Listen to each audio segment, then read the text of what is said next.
The power of focus. আমরা magnifying glass নিয়ে যদি এরকম করি কিছুই হবে না, কিন্তু একটা ম্যাগনিফাইং গ্লাস যদি ধরে রাখে একটা জায়গায়, সেই জায়গায় কিন্তু আগুন ধরে যায়। ম্যাগনিফাইং গ্লাস কিন্তু ছোট্ট একটা কাজ করে, পুরো জায়গাটার যে সূর্যরশ্মিটাকে একটা বিন্দুতে ফোকাস করে। সেই ফোকাসের পাওয়ারের জন্য খুব সুন্দর একটা গল্প আমি এক জায়গায় পড়েছিলাম।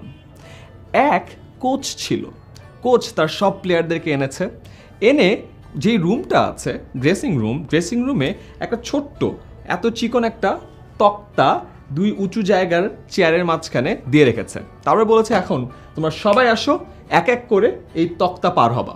এবং সবাই আরামসে একটা চেয়ারে উঠলো, ওই তক্তা বেয়ে আরেক চেয়ার দিয়ে নেমে গেল এবং সবাই পার হলো। পার হওয়ার পরে কোচ প্লেয়ারদেরকে জিজ্ঞাসা করলো এই কাজটা কেমন কঠিন ছিল। তখন বললো আরে কোচ, এটা তো কোনো কঠিনই ছিল না, তো সিম্পল একটা কাজ, এক চেয়ার থেকে আরেক চেয়ার চলে গেলাম। তারপরে কোচ বলল এই সেম তক্তা যদি আমি একটা 50 তলা বিল্ডিংয়ের এক মাথা থেকে আরেক মাথায় দিয়ে দিতাম, তারপর যদি তোমাদেরকে পার হতে বলতাম, তাহলে কি পার হতা? সবাই বললো যে না, মাথা খারাপ, যদি পড়ে যাই। তখন কোচ বলল এই যে এখন যে দিলাম, কেউ কি চিন্তা করেছো যে তোমরা পড়ে যাবা? বলছে না, পড়ে যাওয়া তো সম্ভব না, তো খুব ইজি কাজ। তখন কোচ বলল একই তো তক্তা, যদি বিল্ডিংয়ের উপরে দিয়ে দেই একই রকমই সহজ হবে, কিন্তু তাও তোমরা অনেকেই পড়ে যাওয়ার ভয় করছো। ইনফ্যাক্ট আমি জানি তোমরা হয়তো বা কয়েকজন পড়েও যাবা, আমি নিজেও যদি যেতাম আমি হয়তো বা এক পা দেওয়ার পরই পড়ে যেতাম। তখন প্লেয়াররা বললো হ্যাঁ আসলেই তো, পড়ে তো যাবই। তখন কোচ বললো যে দেখো এই জায়গাটাতেই তোমাদের যে জিনিসটা দরকার সেটা হলো ফোকাস। তোমরা যখন এই জায়গায় দিলাম এক চেয়ার থেকে এক চেয়ার, তোমাদের ফোকাস ছিল তুমি কত আরামসে কত তাড়াতাড়ি পার হবা, তোমাদের ফোকাস ছিল পার হওয়া, কত আরাম করে পার হবা, তোমাদের বাকি টিমমেটদেরকে দেখাবা আর তোমার জন্য কাজটা কত সহজ। তোমার ফোকাস ওখানে থাকার কারণে তুমি খুবই আরাম করে পার হয়ে গেছো।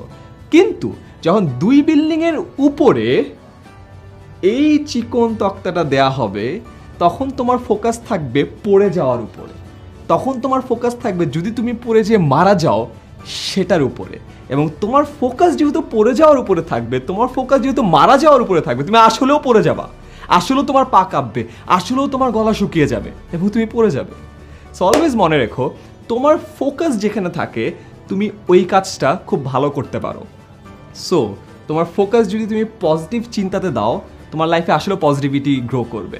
তোমার ফোকাস যদি তুমি নেগেটিভিটিতে দাও বা দুশ্চিন্তার মধ্যে দাও, তোমার লাইফে আসলেও নেগেটিভিটি এসে ভর করবে। তাই চেষ্টা করো তোমার ফোকাসটাকে শুধুমাত্র কাজের মধ্যে না, তোমার চিন্তার মধ্যেও নিয়ে আসতে এবং চিন্তার যে ভালো জিনিসগুলো আছে ওখানে ফোকাস করতে, আর যে নেগেটিভ বা দুশ্চিন্তাগুলো আছে ওগুলো থেকে দূরে থাকতে।